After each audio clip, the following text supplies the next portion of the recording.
जो शिवरात्रि के दिन मेरे मंदिर में दिया लगाएगा या बेलपत्री के पेड़ के नीचे जो दीप प्रज्वलित करेगा, उसके घर में लक्ष्मी सदा के लिए विराजमान रहेगी।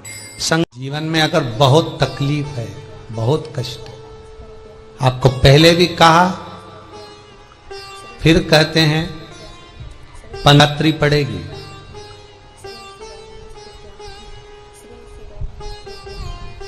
जो माघ महीने में शिवरात्रि पड़ती है उससे भी प्रबल शिवरात्रि। ये शिवरात्रि 19 वर्ष के 2 बार गैप करने के बाद 183 वर्ष के बाद आएगा और 183 वर्ष के बाद फिर इसमें की शिवरात्रि प्राप्त होगी। और 183 वर्ष किसने देखे? कौन ने देखे? और निवेदन करूंगा, अगर जिंदगी में थोड़ी सी तकलीफ है, दुख है, कष्ट है, परेशानी है, तो उस शिवरात्रि को हाथ से मत जाने दो। वाली शिवरात्रि को आपको पहले भी कहा कि क्या क्या वस्तु भगवान शंकर को हम रात्रि के समय पर चढ़ा दें, जिससे हमारा रोग समाप्त हो जाए, हमारी बीमारी समाप्त हो जाए, हमारे जीवन में सुख समृद्धि लक्ष्मी आ जाए। वो समर्पण का भाव। और शिवरात्रि आने में देरी है और आपके जीवन में बहुत कष्ट है, बहुत कष्ट। महाराज 5 कमलगट्टे, 5 बेलपत्र तांबे के लोटे में जल भरकर रख लीजिए। सीधे हाथ पर उस कलश को रखो जिसमें 5 कमलगट्टे और 5 बेलपत्र रखिए। श्री शिवाय नमस्तुभ्यम शिव महापुराण का मूल मंत्र है, जैसे भागवत का मूल मंत्र है ओम नमो भगवते वासुदेवाय। शिव महापुराण का मूल मंत्र है श्री शिवाय नमस्तुभ्यम।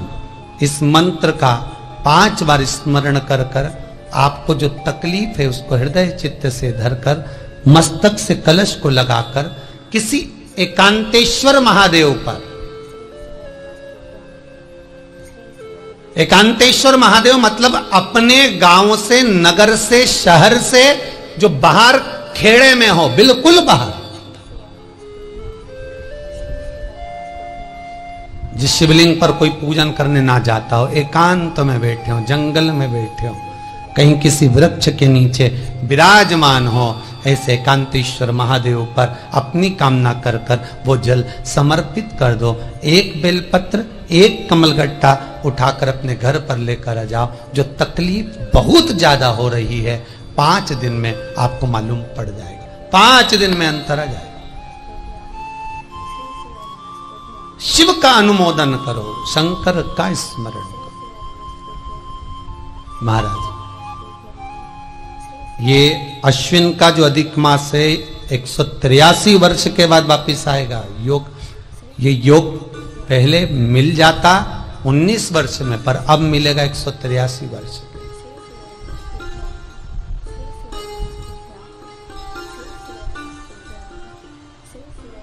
एक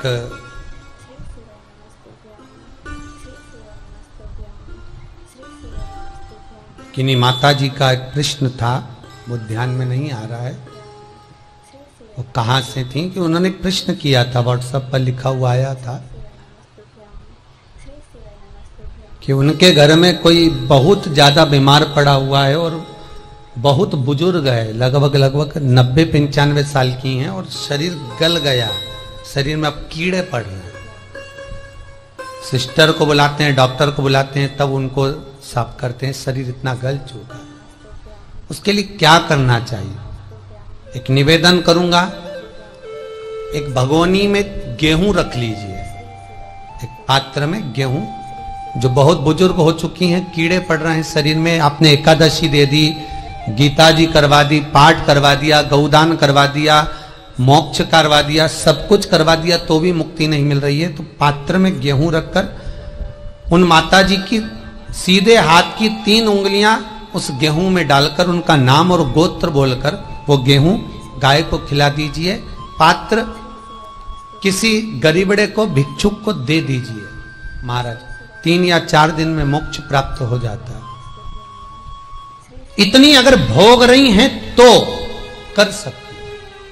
इतना कष्ट अगर भोग रही हैं कि शरीर गल चुका है, कीड़े पड़ रहे हैं शरीर के अंदर और सारी खाल टपक टपक कर गिर रही है, तो उनकी मुक्ति हो, उनका मोक्ष हो। आज माता जी कह रही थी कि हमने गीता जी सुना दी, पाठ कर दिया, सब कुछ कर दिया, गौदान करा दिया, सब करा दिया, पर मुक्ति नहीं। शिव का हो, शंकर का, मेरे बाबा विश्वनाथ का स्मरण करो, मिलेगा। फिर निवेदन करूंगा, ब्रह्मा ब्रह्मलोक में रहते हैं, भगवान विष्णु बैकुंठ में रहते हैं। मृत्यु लोक का अगर कोई देव है तो वो महादेव है। पृथ्वी का अगर कोई देवता है तो वो देव अधिदेव महादेव है।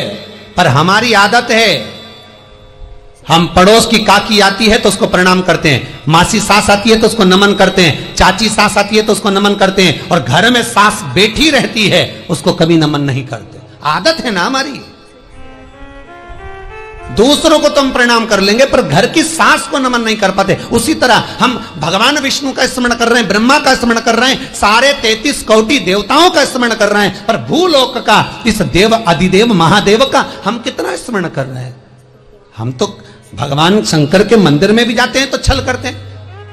गए मंदिर में, वहां का लोटा उठा लिया, पानी भर लिया, शंकर जी को चढ़ा दिया। लोटा दूसरे का, पानी दूसरे का, मंदिर भी दूसरे का, पानी चढ़ा दिया बस। और इतनी सात्विकवान सिर पे पल्लू मल्लू रे के ऐसे पानी चढ़ाए, शंकर भगवान भी सोचे काय को नौटंकी करे रे, काय को नाटक करे। पानी दूसरे का, लोटा दूसरे का, शंकर जी पे चढ़ा रही। अगर शंकर को जल चढ़ाना है तो घर से लेकर जा, लोटा भी घर से लेकर जा। और अगर मंदिर का पानी लिया है, मंदिर का लोटा लिया है, तो 1 रुपए लोटे का किराया और 1 रुपए जो लाइट जली, पानी भरा जिस पुजारी ने, उसका 2 रुपया दान पेटी में डाल, तब जाकर तू शंकर को पानी चढ़ाएगी, तब शंकर उस जल को स्वीकार करता है। किसी की लगी लगाई थाली मिल जाए पूजन की और तुम सिर पे पल्लू लेके कुंकू चावल रोली बोली सब चढ़ा दो, और बेचारी वो बाद में आए तो देखे तो यहाँ सब साफ, तो क्या भगवान स्वीकार करेगा? भगवान ऐसा स्वीकार नहीं करे। फिर निवेदन है, बरसाती मेंढक मत बनो रे, अच्छे से सेवा करो, थोड़ी करो पर अच्छी करो। घर से पानी लेकर जाओ।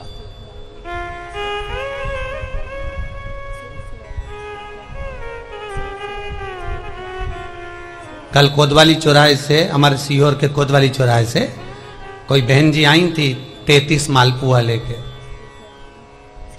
कहे गुरुजी संकल्प करा दो।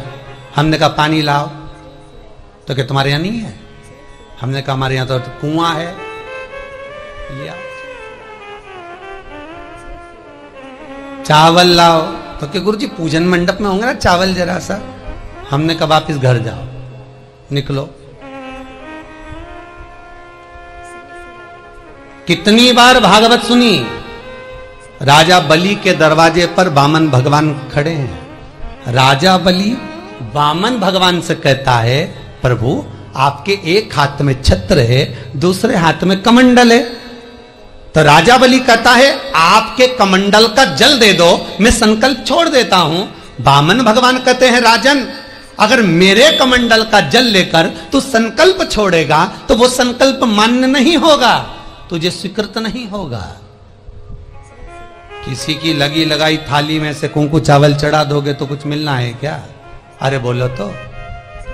विष्णु पुराण में तो यहां तक लिखा है कि किसी का लगा हुआ दिया, किसी का दिया मंदिर के अंदर रखा था, तुमने अपना डब्बा खोलकर बत्ती निकाल कर उसके दिए में रखकर जला दी और सोच रही है कि मैंने खूब बड़ा काम कर दिया, तो उसका तो फल ही नहीं मिला। विष्णु पुराण कह रही है खुद का दिया, खुद की बाती, खुद का दीप अगर जलाती तो फल मिलता। किसी मंदिर में तुम रोज डब्बी लेकर जाओ, बत्ती लेकर जाओ, मना नहीं है, पर उस मंदिर में पहले से 5 दिए, 7 दिए, 11 दिए तुम रखता रहो तो जलाओ। दूसरे के रखे हुए दिए में 50 बार बाती जला कर आना, उसका कोई फल नहीं मिलने वाला, उसका कोई फल नहीं हमारा।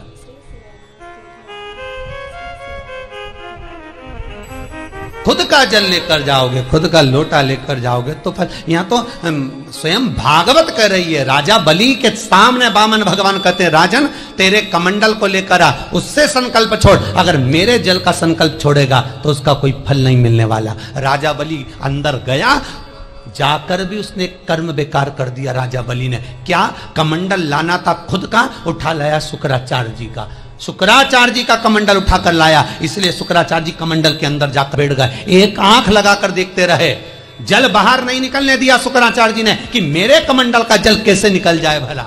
फिर भी राजा नहीं माना, तब एक कुसा खींचकर उसकी टोंटी में दी तो शुक्राचार्य जी की आंख फूट गई। शुक्राचार्य जी ने कहा, राजा बलि तू जान नहीं पाया, मेरे कमंडल का जल लेकर गया और मेरी आंख फूटी है, मैं तुझे श्राप देता हूं कि तू सत्ता से विहीन हो जाएगा। राजा बलि की पूरी सत्ता चली गई,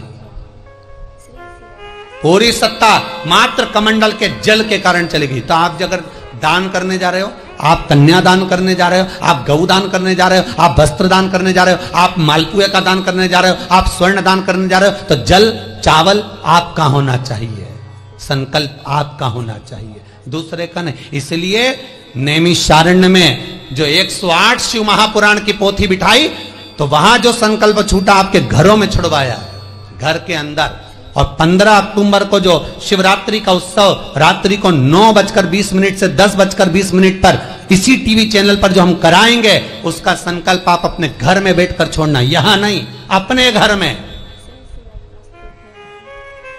और अगर कोई यहां आता भी है तो साथ में पानी की बोतल लाओ, चावल लाओ, पूजा की थाली लाओ, फिर बैठो। अपना संकल्प अपना होना चाहिए, उसका फल हजारों गुना प्राप्त होता है। दूसरे का जल, दूसरे का चावल स्वीकार कर लिया, उससे फल की कामना नहीं है, मिलता। फिर भले 4 घंटे तक तुम ढोलक बजा बजा के गाओ, तांबा का हंडा में तातो धरा पानी, और नींद आए भोला नवा के रहूंगी, भोले को अपना बना के रहूंगी। शंकर भगवान जी बोले पूरी रात गाए तो भी नहीं आऊं मैं, तो गाय को है भोलेनाथ। शिव को मनाने के लिए आडंबर की जरूरत नहीं है, शंकर को मनाने के लिए बहुत साधना करने की भी जरूरत नहीं है। शंकर तो कहते हैं 3 बार ताली बजा दो, बम बम बोल दो, उतने में भी राजी हूं। पानी नी भी चढ़ाए चलेगा, ताली नी भी बजाए चलेगा, बम बम नी भी बोला चलेगा। शंकर का शिव महापुराण की कथा कहती है, इतना भी ना बने तो मेरे मंदिर के सामने से निकल कर चले जा, उतने में भी कल्याण कर दूंगा। ये भी ना बने तो मेरे मंदिर का शिखर देख ले, शिखर दर्शनम सर्व पाप नाशनम, मात्र शिखर का दर्शन कर लेने पर भी मैं तेरे पाप छिन्न कर देता हूं, समाप्त कर देता हूं, तेरी जिंदगी खुशियों से भर। शिव करें उतने में भी संतुष्टि,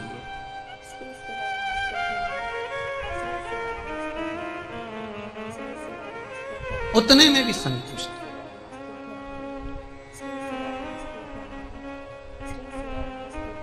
शंकर का अनुमोदन करने वाला, शिव का स्मरण करने वाला है। तो अगर मालूम पड़े प्रारब्ध के कारण, कोई कर्म के कारण हमें मिल भी रहा है, तो वो समाप्त होगा, वो मिटेगा। और बाबा से कहते रहना ना, भोला सब दुख काटो मारा, बाबा बस कृपा कर कर मेरे दुखों को काटिए। बाबा बोले शिव उस बुजुर्ग से कहते हैं, तुम्हें कर्म का भोग भोगना पड़ेगा। बाबा ये कर्म का भोग मनुष्य क्यों भोगता है? शंकर कहते हैं, पूर्व में जो कर कर आए हो उसके अनुसार फल मिलता है।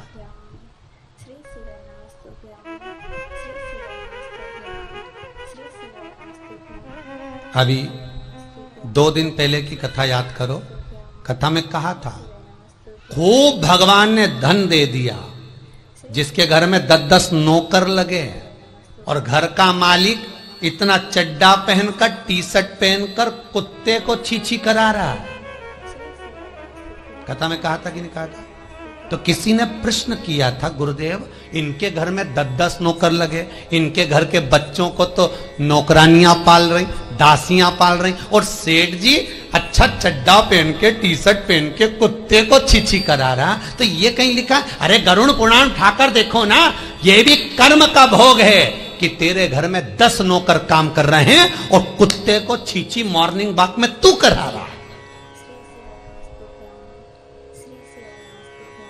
तुमने भी देखा होगा रे, जितने लोग टीवी पे कथा सुन रहे हैं, सही बताओ ईमानदारी से, अपनी अपनी स्वीकृति भेजना हो व्हाट्सएप पे जरूर।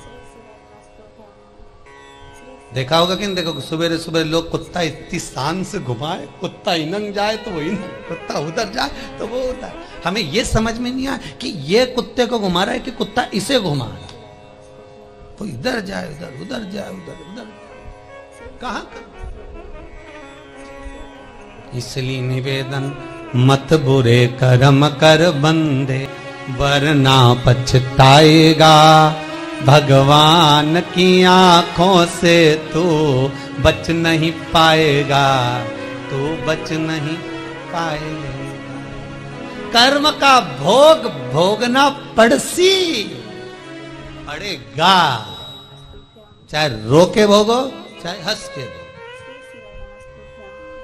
इसलिए निवेदन है, खूब बढ़िया चकाचक खाओ पियो मौज करो, जिंदगी अलमस्त जियो। कितनी भी जिंदगी में दुख आए रोना नहीं, सुखी रहना, मुस्कुराते रहो, क्योंकि आखिरी में जो फोटो टंगेगा वो तो मुस्कुराने वाला ही टंगेगा। तुम भले जिंदगी रो के निकालो, फोटो में तो तुम स्माइल देते ही मिलोगे, माला टंगी रहेगी मुस्कुराते। जित्तों के घर भी जाके देखोगे तो मुस्कुराता हुआ फोटो मिलना है, रोता हुआ किसी का नहीं मिलेगा, भले जिंदगी कितनी भी रो के निकले। चित्त वृत्ति को लगाओ भजन में, कीर्तन में, स्मरण में। जितना समय गया जाने दो, जो बचा उसको शंकर में लगा दो, शिव में लगा दो। महाराज, कर्म का भोग भोगना है, गति प्रारब्ध की। दूसरी जो प्रारब्ध की गति है उसको कहा तीव्र प्रारब्ध। इसके भोग को अगर तुम भोग रहे हो, दुख आया है तो संत सतगुरु की शरण में जाकर कहो, दुख मिटेगा। तीसरा है तीव्रतम प्रारब्ध। इस प्रारब्ध में अगर बहुत ज्यादा दुख आ गया तो कुछ ना करिए, एक काम करो, एकांत में बैठकर शिव का स्मरण करिए, शंकर का भजन।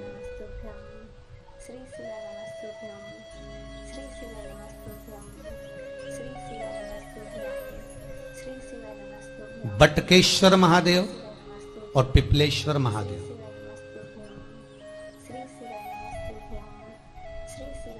पिपलेश्वर महादेव जिस जगह पर दधीची ऋषि की धर्म पत्नी सुवार्च के सम्मुख में दधीची ऋषि के प्राण देवता ले लेते हैं, अस्थियों का कंकाल हो जाते हैं दधीची बाबा।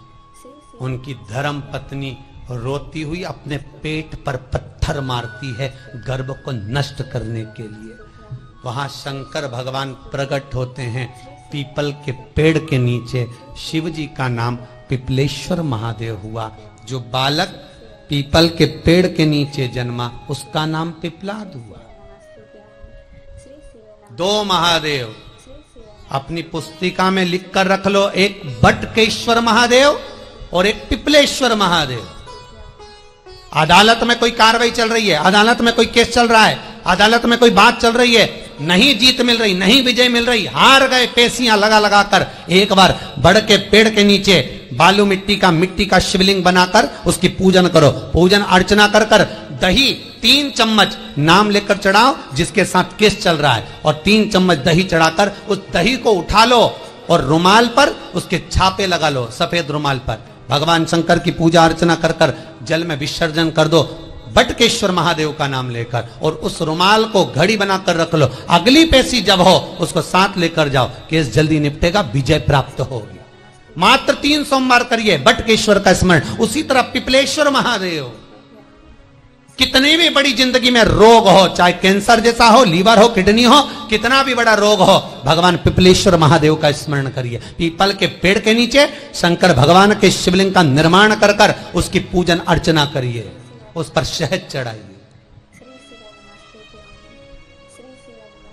पीपल का वृक्ष, आंवले का वृक्ष, शमी का वृक्ष, बेलपत्र का वृक्ष, ये औषधि पूर्ण है महाराज।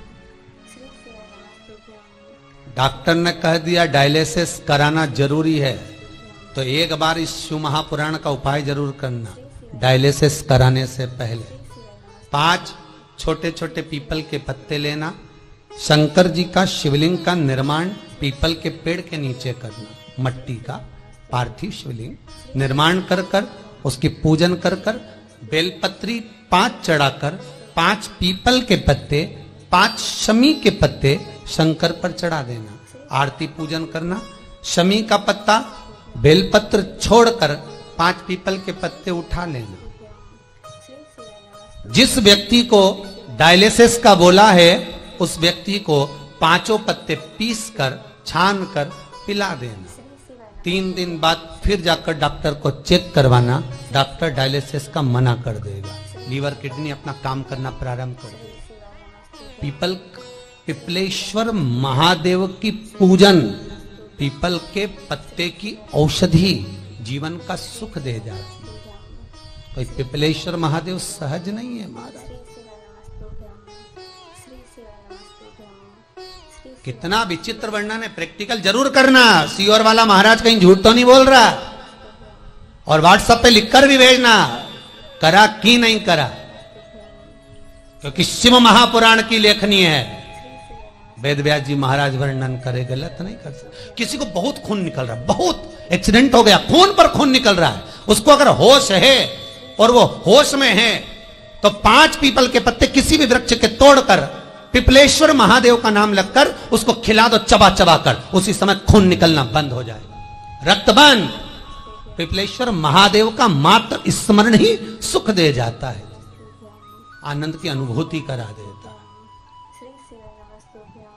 मात्र पिपलेश्वर महादेव। बहुत बड़ा ऑपरेशन कराने जा रहे हो तो उसके 15 दिन पहले पिपलेश्वर महादेव का पूजन कर कर, अर्चना कर कर, भगवान शिव का स्मरण कर कर, पीपल के पत्ते की माला बनाकर हनुमान जी को चढ़ाकर फिर ऑपरेशन के लिए जाओ, जिससे दूसरी बार ऑपरेशन की जरूरत ना पड़े। शरीर का जिसका ऑपरेशन है वो अच्छा हो जाए। श्रेष्ठ पिपलेश्वर महादेव, भगवान शिव ओघडदानी। मित्रांनो, तत्पूर्वी आपलं आवडतं हबाडा न्यूज चॅनल सबस्क्राईब केलं नसलं तर सबस्क्राईब करा आणि लाईक करा, बेल आयकॉन दाबून आपली पसंती कळवा।